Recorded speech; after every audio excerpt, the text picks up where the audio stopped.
जय श्री राम। नमो नारायण। हर हर महादेव। स्कंद पुराण और पद्म पुराण के मुताबिक वैशाख मास का स्कंद पुराण का दूसरा अध्याय में आपको बता रहा हूँ कि वैशाख मास में विविध वस्तुओं का दान का महत्व तथा वैशाख स्नान के नियम भी बनाए गए हैं। नारायणम नमस्कृत्यम नरम चैवम नरोत्तमम देवी सरस्वती व्यासम ततो जय मुदीरयेत।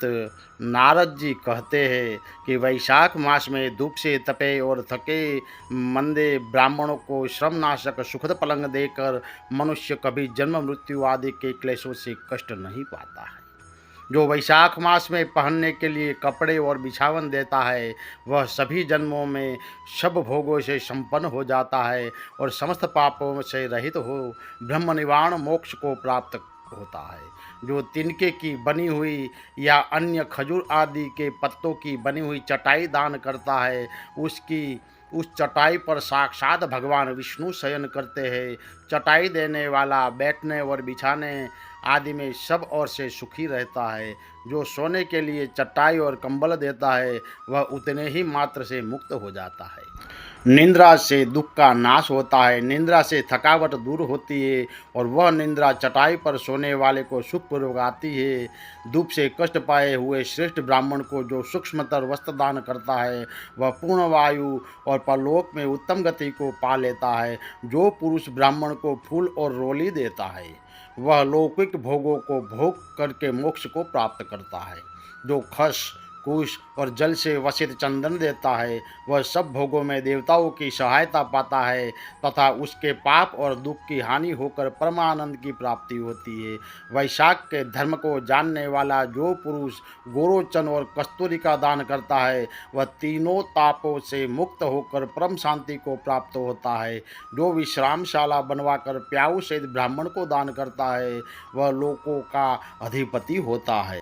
जो सड़क के किनारे बगीचा, पोखरा, कुआं और मंडप बनवाता है, वह धर्मात्मा है। उसे पुत्रों की क्या आवश्यकता है। उत्तम शास्त्र का श्रवण, तीर्थ यात्रा, सत्संग, जलदान, अन्नदान, पीपल का वृक्ष लगाना तथा पुत्र, इन सात को विघ्न पुरुष संतान मानते हैं। जो वैशाख मास में तापनाशक तक्र का दान करता है, वह इस पृथ्वी पर विद्वान और धनवान होता है।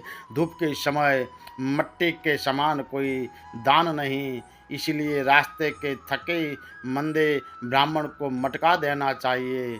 जो वैशाख मास में धूप की शांति के लिए दही और खांड दान करता है तथा विष्णु प्रिय वैशाख मास में जो स्वच्छ चावल देता है, वह पूर्ण आयु और संपूर्ण यज्ञों का फल पाता है। जो पुरुष ब्राह्मण के लिए गौधूत अर्पण करता है, वह अश्वमेघ का यज्ञ का फल पाकर विष्णु लोक में आनंद का अनुभव करता है। जो दिन के ताप की शांति के लिए सायंकाल में ब्राह्मण को उख दान करता है, उसको अक्षय पुण्य प्राप्त होता है। जो वैशाख मास में शाम के समय ब्राह्मण के लिए फल और शरबत देता है, उसके लिए उससे उसके पितरों को निश्चय ही अमृत पान का अवसर मिलता है। जो वैशाख के महीने में पके हुए आम के फल के साथ शरबत देता है, उसके सारे पाप निश्चय ही नष्ट हो जाते हैं। जो वैशाख की अमावस्या को पितरों के उद्देश्य से कस्तूरी, कपूर, बेला और खस की सुगंध से वासित शरबत से भरा हुआ घड़ा दान करता है, वह 96 घड़ा दान करने का पुण्य पाता है। वैशाख में तेल लगाना, दिन में सोना, कांस्य के पात्र में भोजन करना, खाट पर सोना, घर में नहाना, निषाद पदार्थ खाना, दोबारा भोजन करना तथा रात में खाना, ये 8 बात त्याग देनी चाहिए। जो वैशाख में व्रत का पालन करने वाला पुरुष पद्म पत्ते में भोजन करता है, वह सब पापों से मुक्त हो विष्णु लोक में जाता है। जो विष्णु भक्त पुरुष वैशाख मास में नदी स्नान करता है, वह 3 जन्मों के पाप से निश्चय ही मुक्त हो जाता है।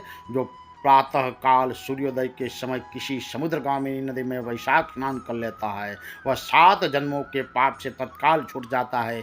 जो मनुष्य 7 गंगाओं में से किसी भी उस काल में स्नान करता है, वह करोड़ों जन्मों में उपार्जित किए हुए पाप से निस्संदेह मुक्त हो जाता है।